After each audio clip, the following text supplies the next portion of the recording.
This time yesterday, like most Queenslanders, I didn't know Brett Fort. I didn't know his rank of senior constable or that he was attached to the Toowoomba Tactical Crime Squad. I know that he was a man, a husband, and a father to 3 children. He was dedicated to the safety of his community as a member of the Queensland Police Service.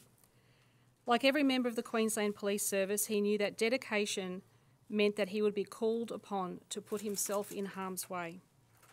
So dedicated was he that he paid the ultimate sacrifice for it. We now gather around his family, his wife Susie, his colleagues and friends to offer our support in these days, weeks and years ahead. I share the grief of his family and his colleagues throughout the state. And I know that Queenslanders today are moved by his sacrifice, and his family are in our thoughts and our prayers. Minister. Thank you, Premier. Yesterday, the Queensland Police Service and more broadly the Queensland community lost a hero. Brett was a hard-working police officer, dedicated to his work, committed to keeping the people of Queensland safe. And like all our police officers, he deserved to not only go to work safely, but to come home safely. And this is a terrible tragedy. The thoughts and prayers of not only the people of Queensland are with his family, but the people of Australia are with his family and friends right now.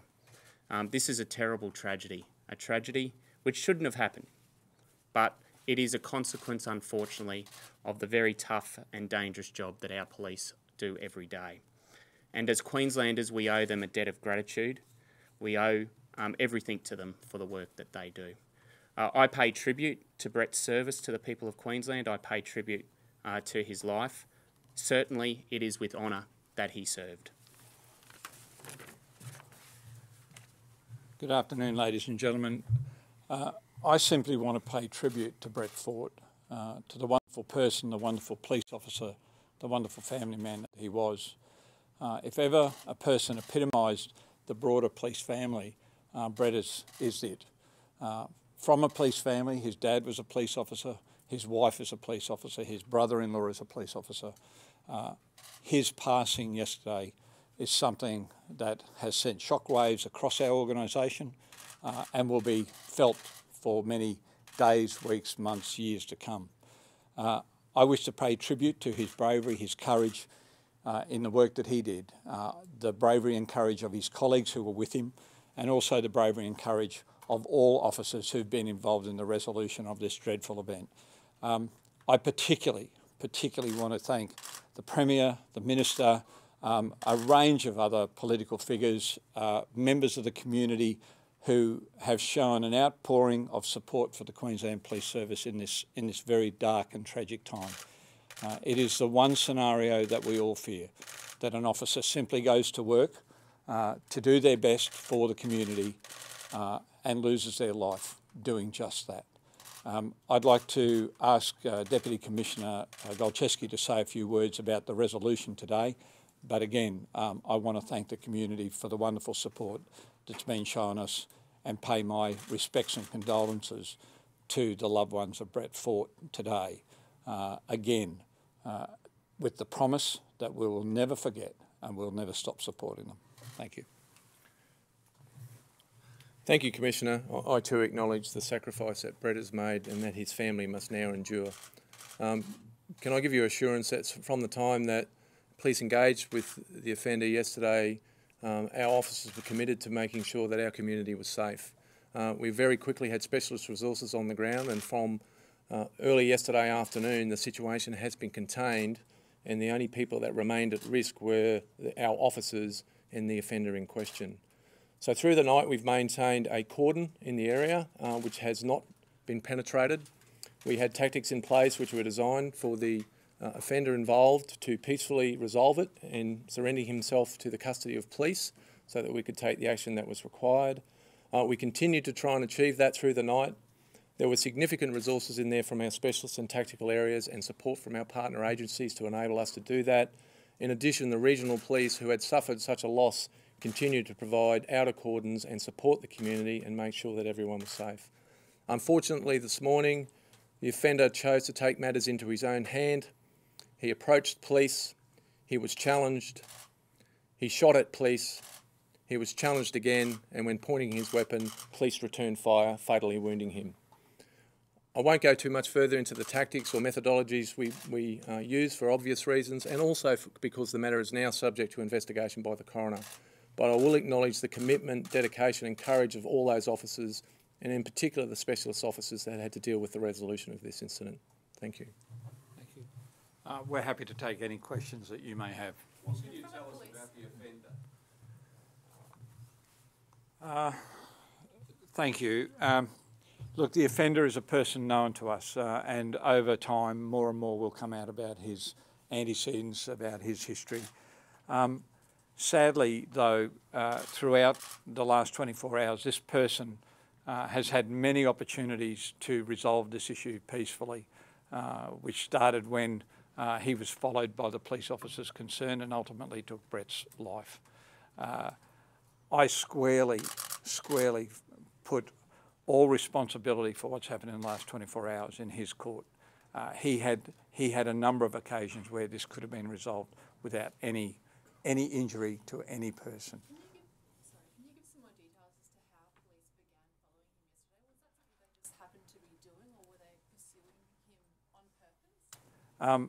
I think it's already been published that he was wanted by police and information came to hand, which meant that police were involved in following him when at a particular point he stopped his vehicle, left and fired on the police vehicles that were following. One of those contained Brett Ford. Is his death a preferred outcome for the police, or would you have preferred that he would have been alive? The reality is that's going to be a matter for the coroner and the investigation that is now unfolding as we speak. And can I say that that investigation includes components of our homicide squad, our ethical standards command, local detectives, and certainly with oversight by the coroner and ultimately also, if necessary, the CCC. Mr. Madison has been described by the police and also maybe government officials as well as having this extensive criminal history, criminal background.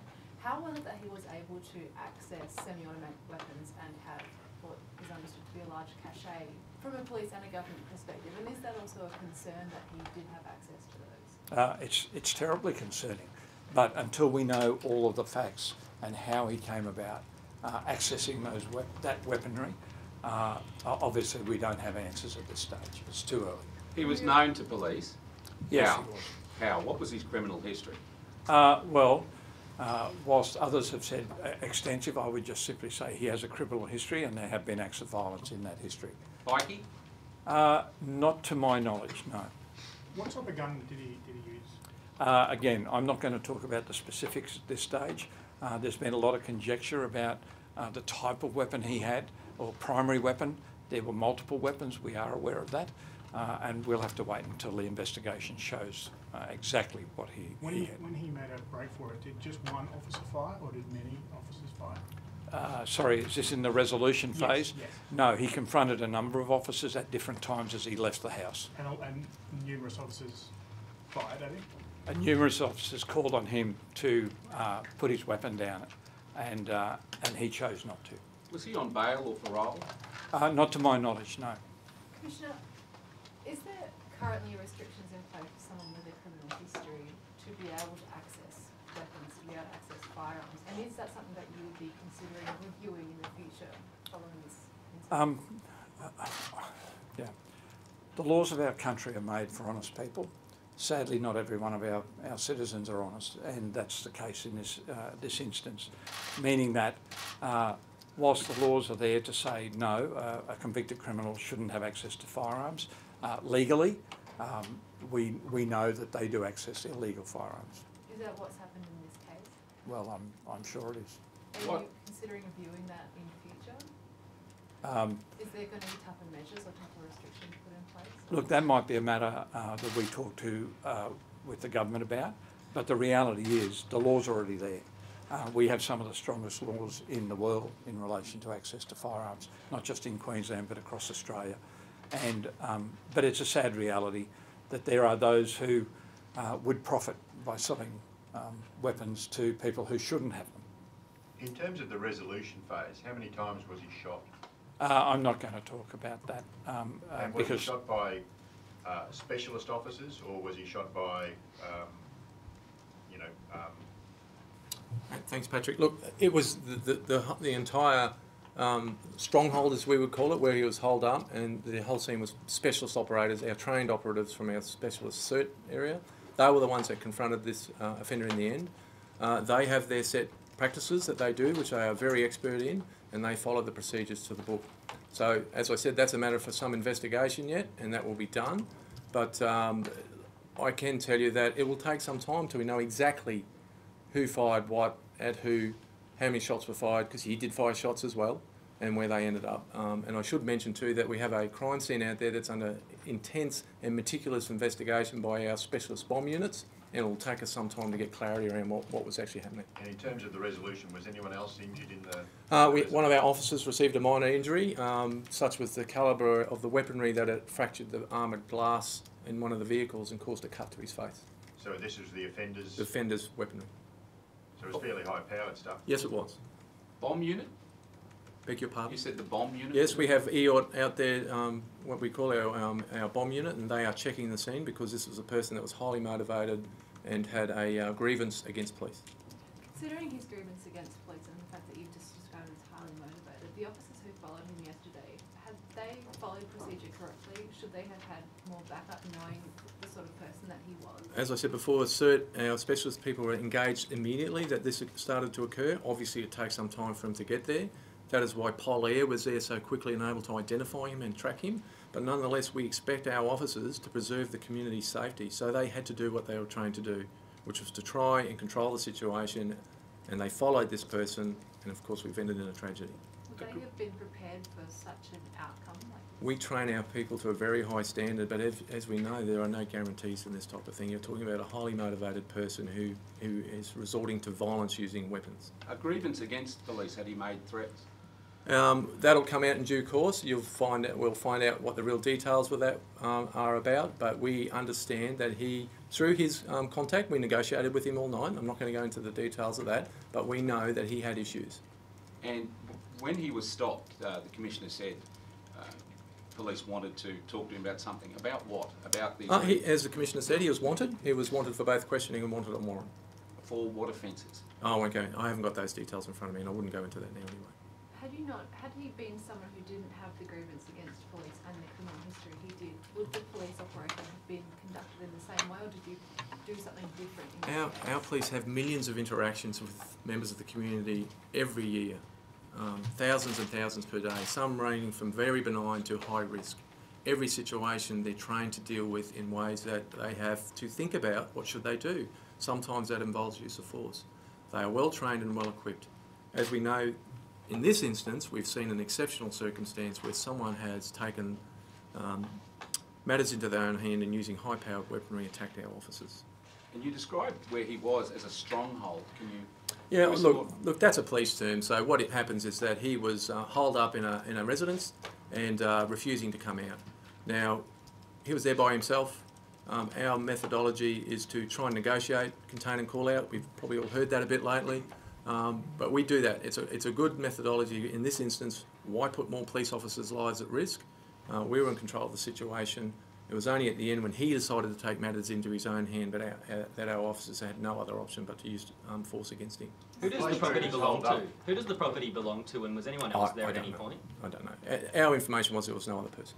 What can you tell us about the demands he didn't know whose place it was?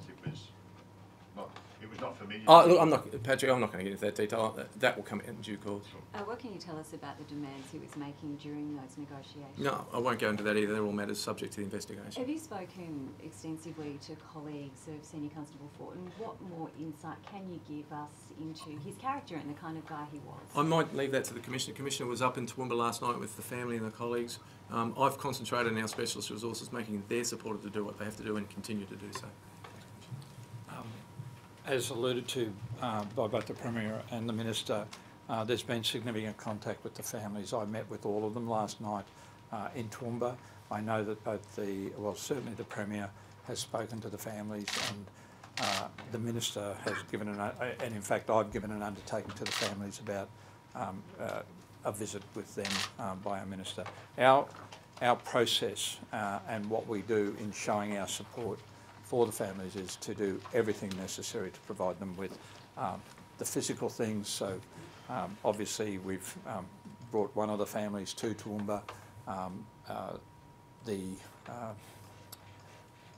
Brett's wife is a Toowoomba girl, and her family are there, thankfully. So they were able to give her immediate support. But we, in the overall process, it's about making sure that all those physical things are taken care of. Plus, we have a range of counselling processes that are available to the entire family, and this is the extended family. And then there's also the process of looking after our own team, because you know, those people have lost a great friend. We've all lost a great member of our organisation, but as you well know, those relationships in the workplace are very tight, and yeah, it's a very sad day in Toowoomba today. And he seemed really well liked. What more can you tell us about who he was? No, very affable police officer. As I said, he came from a police family, and I know his dad personally. I saw his dad last night. We had, we caught up with some, you know, an old relationship, and you know, it's probably the most terrible thing to have to do is to say how sorry we are to someone who's been a member of our organisation, whose son works for us, and or daughter, but to say how sorry we are that that person has lost their life looking after the community. Commissioner, do you have any plans for a public memorial or something of the sort? Oh, look, obviously we talk with the family about what they wish in relation to the funeral and services of that nature. In fact, I've just had a conversation with the Premier and the Minister about you know, when that may be, but again, it's again another day which is a very difficult day for not just the families but for the community and for the police. I'm sorry if you've mentioned this already. Did Brett know what he was getting into, or was this a traffic stop or something like that? Look, I'm going to be very careful with this. There is a whole range of issues that will come out over time, and that is all part of our report to the coroner. The coroner will look at exactly that that aspect, as well as others, of course, but I can't preempt what that might be.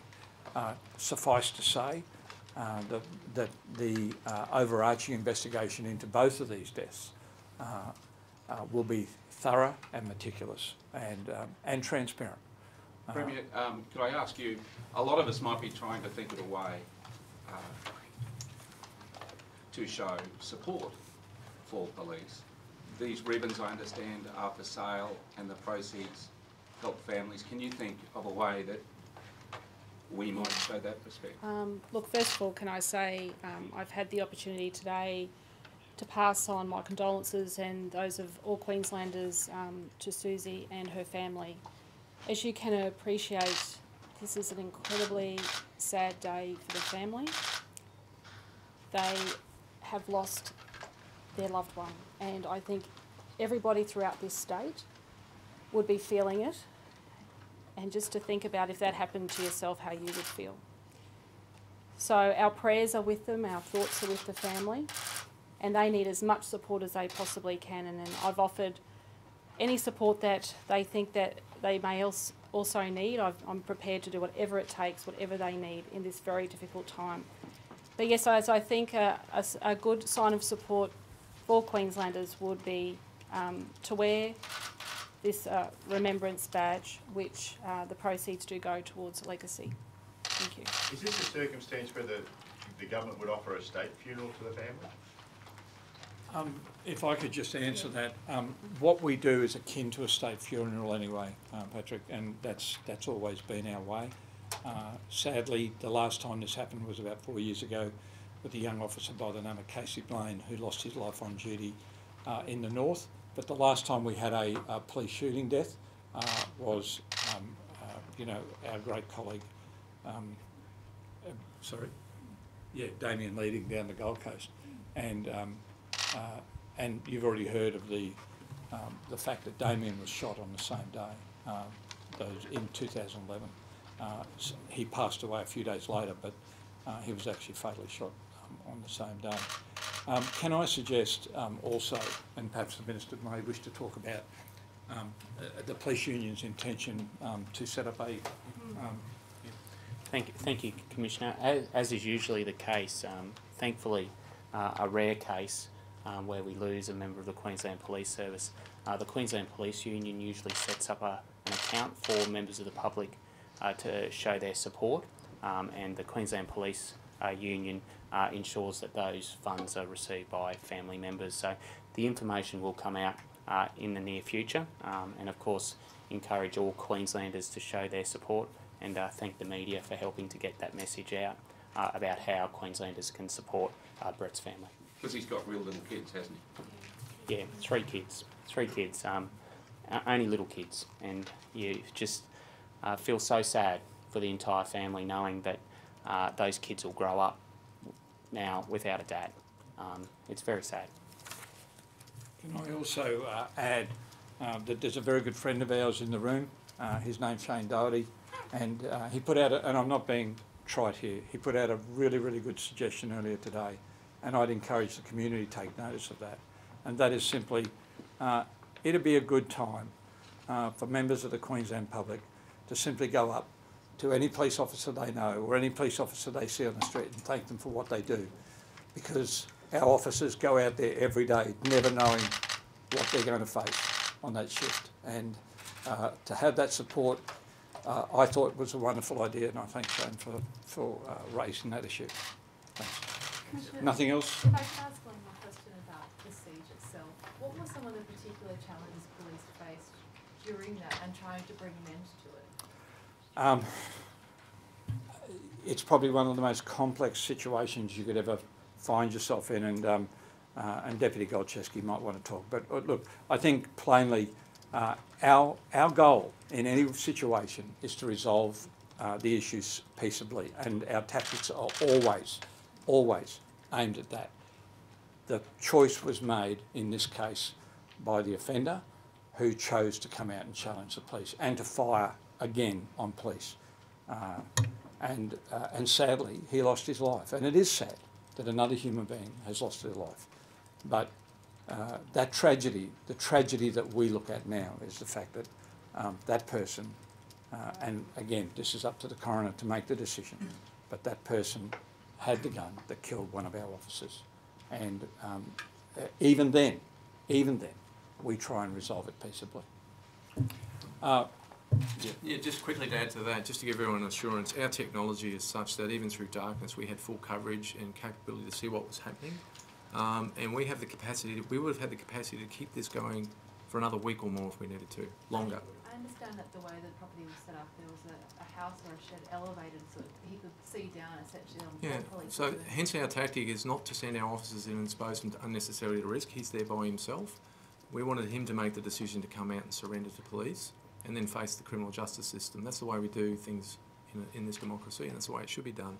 So we could have kept this going for some time, and we had partner agencies that are more than happy to help us to do that. So in the end, he made a decision himself, and we dealt with it. Thanks, everyone. Thanks, everyone. Really appreciate you being here today.